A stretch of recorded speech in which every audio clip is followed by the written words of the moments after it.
Muchísimas gracias, lo primero. Encantada de volver a estar en este foro, que es apasionante. Yo ya tuve la suerte de participar en otro que me encantó. Yo agradecer estar con vosotros, porque me siento bastante pequeñita para hablar de sostenibilidad a vuestro lado, si queréis que os diga la verdad. Pero yo creo que lo que sí puedo aportar, y ahora os digo en base a qué, porque es en base a estudios, es cuál es la percepción de las personas, de la ciudadanía en general, al respecto de sostenibilidad y sobre todo de lo que esperan de las compañías y de las marcas en esos términos, ¿no? O sea, es más, casi os diría, ¿no?, una escucha de la sociedad en general en este sentido, ¿no? Nosotros tenemos dentro del grupo un estudio que empezó en el año 2006. Es un estudio que ahora se llama Meaningful Brands, pero curiosamente, cuando se inició en el 2006 y se llamó así hasta el 2010, el estudio se llamaba Sustainable Futures. Y empezó como un estudio, bueno, empezó en España y luego pasó a ser un estudio global. Y nacía ya en el 2006 entendiendo que para grandes compañías que nosotros trabajábamos desde el ámbito de la comunicación, todo lo vinculado a medio ambiente iba a tener un sentido importante, ¿no? Sentido importante, ¿desde qué punto de vista? Pues desde el punto de vista que si trabajabas, no voy a decir obviedades, con un cliente que era una energética, ¿no?, una petrolera o automoción, pues entendíamos claramente que probablemente una palanca de diferenciación sería contarle a sus clientes o futuros clientes lo que esas compañías estaban haciendo en términos, ¿no?, de gestión medioambiental en sus propias cadenas de producción. La realidad es que esa parte del estudio nos dieron, esos años del 2006 al 2010, nos dieron dos fotos diferentes. La primera es que la atracción no iba a ser tan rápida, o sea, que el consumidor percibiera que esas compañías o esas marcas lo estaban haciendo no era inmediato, con lo cual era muy complicado ver resultados de una edición del estudio a la otra, ¿no?, en términos de valoración de marca. Esa es la primera. Y la segunda, y también os digo en este caso que concretamente la primera edición, que fue un estudio en España, recogió poco cuando hicimos el estudio global. Ahí empezamos a ver diferencias importantes por mercados, ¿no? Y ahí sí que tenía cierta lógica. Recuerdo el caso de una petrolera en un país de Latinoamérica que de golpe de una edición a otra del estudio se había posicionado, pues imaginaos, en un mapa de cuadrante, ¿no?, de alta valoración de relevancia de esas compañías. Había pasado del cuadrante más bajo a estar arriba de todo en el ranking en ese país, ¿no? Y era una petrolera. Entonces, sacamos realmente el input de no es tanto que haya poca sensibilidad, sino que cuando lo que estás haciendo, y era medio ambiente, en términos de medio ambiente, te toca a ti, está aquí al lado, automáticamente eso sí tiene una repercusión.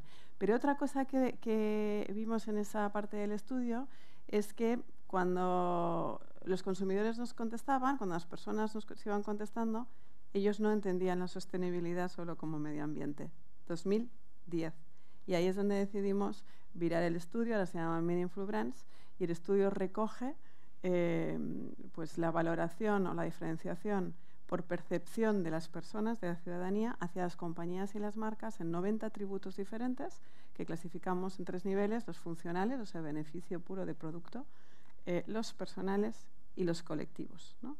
Del tema que nos ocupa hoy os diré pues que tanto los personales como sobre todo los colectivos son los que recogen pues atributos que tienen que ver con sostenibilidad, cambio climático, empleabilidad, ética, transparencia, gestión y bienestar social, por un lado, en los colectivos, y en los personales. Hay puntos importantes que yo creo que están súper vinculados en este sentido, que tienen mucho que ver en cómo me ayuda a mí, ¿no?, y cómo me ayuda a mí a aprender a gestionar mi economía, cómo me ayuda a mí a aprender a gestionar o ser responsable socialmente, ¿no?, esa parte. Desde ese momento, lo que hemos estado viendo en el estudio es una evolución espectacular. Y luego, si os parece, os hago un foco de lo que ha pasado en la última edición que hicimos durante la pandemia, porque es interesante también el hallazgo que hemos encontrado ahí. Pero desde el 2010 en adelante, espectacular el crecimiento de los atributos personales y colectivos, ¿no? Entonces, si hago así, ¿no?, simplifico mucho los datos, os diría que al principio del estudio pues casi un 60% de lo que se reflejaba y se identificaba para diferenciar y dar relevancia a una marca estaban los funcionales y solo un 40% en la suma de personales y colectivos. En la edición del 20, me la voy a saltar que ha cambiado mucho, la anterior, el peso había cambiado totalmente. O sea, no llegaba a un 40% los funcionales y la suma de personales y colectivos ya pesaba un 60%. ¿Vale? Esa es la primera. La siguiente es que, como os decía, ¿no? Nos dimos cuenta que claramente sostenibilidad es un concepto muy amplio, ¿no?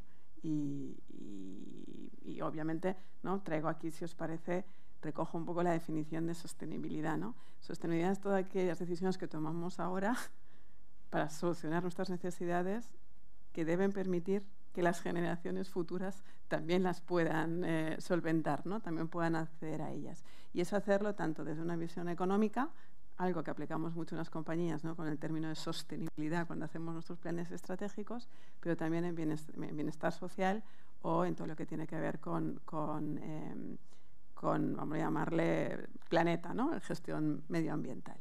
Entonces, desde esa definición, y lo que nos arroja el estudio es que a nivel global, y es exactamente el mismo dato en el caso de España, un 70% de las personas entrevistadas, estoy hablando de un estudio que se hace en más de 20 mercados, que en la historia estamos acumulando a nivel global más de 400.000 entrevistas individualizadas, o sea, que un estudio con una base, analizamos más de 30 categorías de producto. Cuando lo llevamos a subcategorías, estamos hablando de casi 70 subcategorías. O sea, hablo de un estudio con una base interesante. Pues lo recogemos, como os decía, que el 70% de las personas consideran que son las empresas y las marcas, porque aquí va muy asociado, ¿no? a la marca, que es la parte más visible de las compañías para las personas y la sociedad, deben ser las responsables de que las cosas cambien, ¿no? Casi hay una llamada y es las marcas y las compañías deben hacer algo ya, ¿no? Este ya está recogido en parte de esas declaraciones. Pero también, igual que hay un 70% que consideran o tienen más confianza en que las compañías y las empresas sean las que produzcan ese cambio, solo un 30% se sienten satisfechos con lo que las marcas y las compañías están haciendo, ¿no? Así que también tenemos ahí un gap interesante de si esto es una buena idea de negocio o no. Pues ya vemos que tenemos un posible recorrido ahí de mejora para crear diferenciación, ¿no?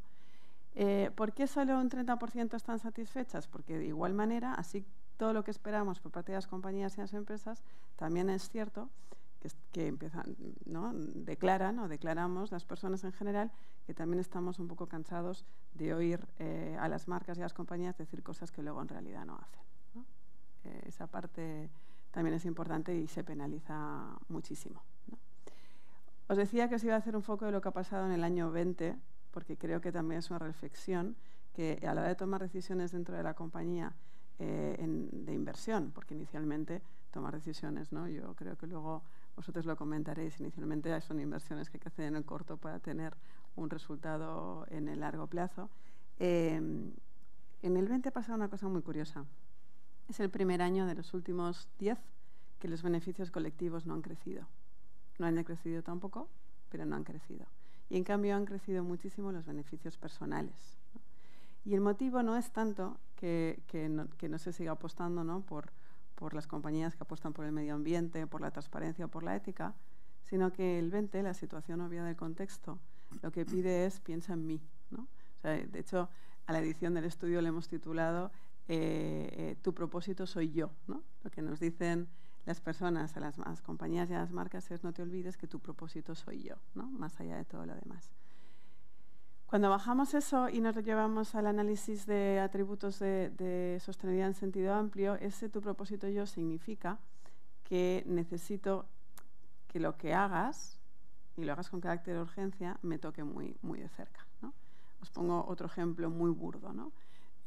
Cuando yo comunico como compañía que planto árboles, ¿no? Es un ejemplo muy fácil. Pues si lo hago en mi comunidad, ¿no? En el parque, en el vecindario, la inversión la hago cerca de mí, eso está súper recogido. Ahora, la necesidad que tenemos las personas durante el año 20, ¿no? Con el efecto de la pandemia y la situación económica en estos momentos, de que contribuyas muy cerca de mí, pues me aleja, ¿no? De lo que tú como compañía hagas en una parte donde a mí no me toca, ¿no? Donde no voy a ser capaz de ver el rendimiento. Y luego otro punto importante que creo que condiciona también el por qué, y esto ya meto una parte de estudio, pero también mi opinión personal, ¿no? El por qué creo que estas decisiones a veces necesitan mucho tiempo y traccionan más lento de lo que nos gustaría que traccionaran, ¿no? En el compromiso de las compañías en este ámbito de sostenibilidad.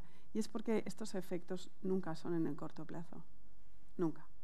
O sea, son efectos en el medio plazo. O sea, esto no es un tema, sí es un tema de negocio, pero no es un tema operativo ni táctico, es un tema estratégico. Entonces, el resultado de toda esa parte se ve en el largo plazo, ¿no? Con lo cual también, cuando nos ponemos en entornos como los que estamos viviendo en los últimos años, la toma de decisiones que vinculan inversiones con resultados en el largo plazo, pues también condicionan un poco esa parte del proceso, ¿no? Y en todo este estudio sí hemos visto que cuando nosotros hacemos seguimiento vamos siempre incluyendo compañías y marcas nuevas, pero hay muchísimas de todas estas que tenemos un histórico evolutivo ya desde el 2010, ¿no? Que es muchísimo. Y edición a edición, pues vemos cómo van evolucionando esas marcas, en positivo o no, ¿no? Y qué les ha afectado en esa valoración de los atributos.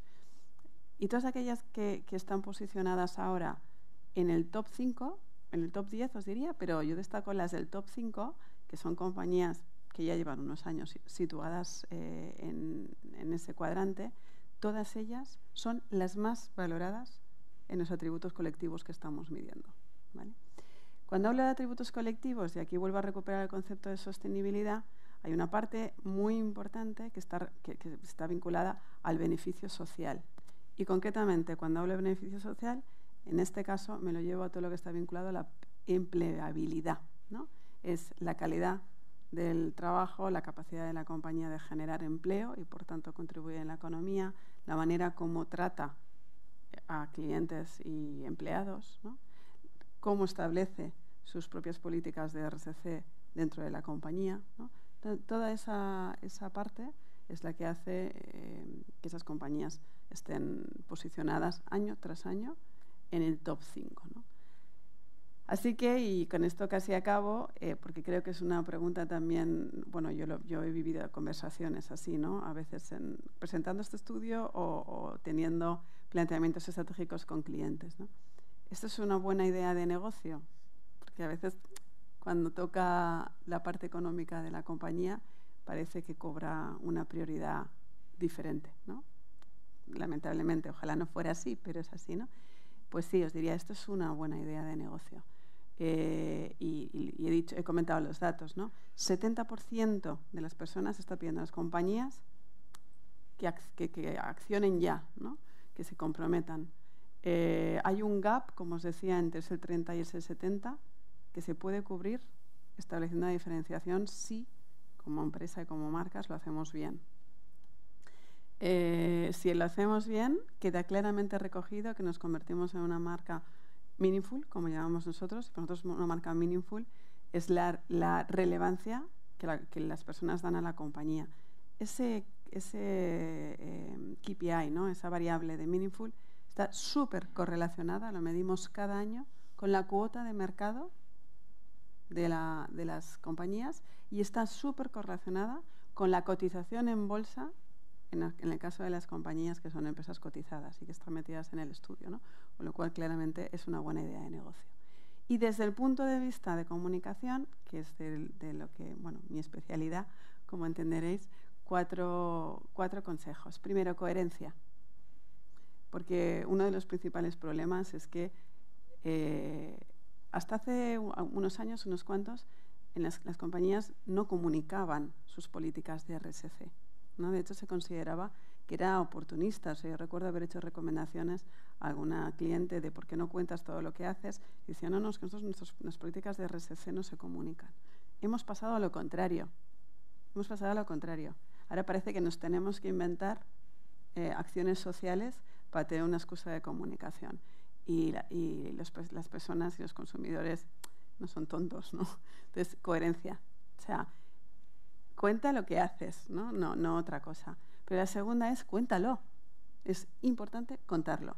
Y no se está contando. O sea, la percepción que las personas y los consumidores tienen de lo que las compañías hacen es peor de lo que realmente está pasando dentro de las compañías. O sea, hay que contarlo y hay que contarlo de manera de diferenciación.